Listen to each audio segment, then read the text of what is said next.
শ্রদ্ধা আর ভালোবাসায় সিক্ত হয়ে বিদায় নিলেন ইরানের রাষ্ট্রীয় শহীদেরা। ইসরায়েলি হামলায় নিহত শীর্ষ সামরিক কর্মকর্তা, পরমাণু বিজ্ঞানী ও বেসামরিক নাগরিকদের প্রতি শেষ শ্রদ্ধা জানাতে শনিবার ২৮ জুন ইরান জুড়ে নেমে আসে শোকের ছায়া। রাজধানী তেহরানে আয়োজিত হয় রাষ্ট্রীয় জানাজা। এই অনুষ্ঠানে লাখো মানুষ কালো পোশাকে রাস্তায় নামেন, হাতে নিহতদের ছবি ও জাতীয় পতাকা। ইরানের কেন্দ্রস্থলে জানাজা পরিণত হয় এক হৃদয় বিদারক দৃশ্যে, যেখানে শহীদের বিদায়ে কেঁদেছে পুরো জাতি।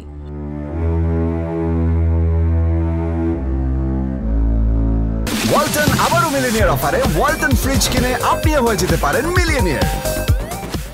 স্থানীয় সময় সকাল ৮টায় শুরু হওয়া এই জানাজার অনুষ্ঠান সরাসরি সম্প্রচার করে রাষ্ট্রীয় টেলিভিশন। শহরের আজাদি স্ট্রিট ধরে বহন করা হয় ইরানি পতাকায় মোড়ানো কফিনগুলো, যার উপর ছিল মৃত সামরিক কর্মকর্তাদের ইউনিফর্ম পরিহিত ছবি। কান্না আর স্লোগানে ভাসে শহর। আমেরিকার মৃত্যু হোক, ইসরায়েলের মৃত্যু হোক। প্রতিশোধের দৃপ্ত আওয়াজ ছড়িয়ে পড়ে আকাশে বাতাসে। এই সম্মাননা জানানো হয় ১৩ জন ইসরায়েলি বিমান হামলায় নিহতদের প্রতি। হামলায় ইরানের বেশ কয়েকজন উচ্চপদস্থ সামরিক কর্মকর্তা, শীর্ষ পরমাণু বিজ্ঞানী ও নিরীহ বেসামরিক নাগরিক প্রাণ হারান। ইসরায়েলের হামলা ছিল টানা ১২ দিনের, যার পর যুক্তরাষ্ট্র তাতে যুক্ত হয়ে ইরানের ৩টি গুরুত্বপূর্ণ পারমাণবিক স্থাপনায় হামলা চালায়।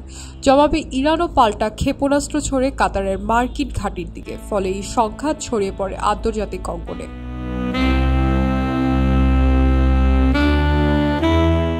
যুদ্ধবিরতির মাধ্যমে সংঘাত সাময়িকভাবে থামলেও ক্ষতচিহ্ন থেকে গেছে ইরানের মাটিতে। নিহতদের মধ্যে ছিলেন ইরানি বিপ্লবী গার্ডের প্রধান জেনারেল হুসাইন সালামি, ব্যালিস্টিক ক্ষেপণাস্ত্র কর্মসূচির প্রধান জেনারেল আমির আলী হাজি জাদে, মেজর জেনারেল মোহাম্মদ বাঘেরি এবং শীর্ষ পরমাণু বিজ্ঞানী মোহাম্মদ মেহেদি তেহরানচি। তাদের কফিন ঘিরে চলা জানাজায় অংশ নেয় অসংখ্য সাধারণ মানুষ, রাজনৈতিক ও ধর্মীয় নেতারা।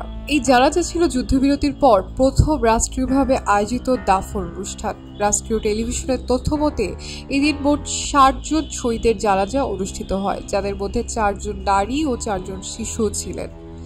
ইরানের সর্বোচ্চ নেতা আয়াতুল্লাহ আলী খামেনি জানাজার আগের দিন এক ভাষণে বলেন, আমাদের শহীদেরা শুধু ইরানের নয়, সমগ্র মুসলিম বিশ্বের আত্মত্যাগের প্রতীক। শত্রুরা আমাদের পারমাণবিক সক্ষমতা ধ্বংস করতে পারেনি, বরং এই রক্ত আমাদের সংকল্পকে আরও শক্তিশালী করেছে।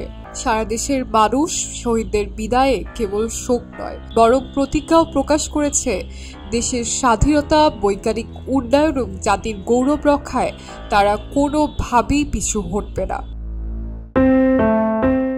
শাইনি আলম চৌধুরী, খবরের কাগজ।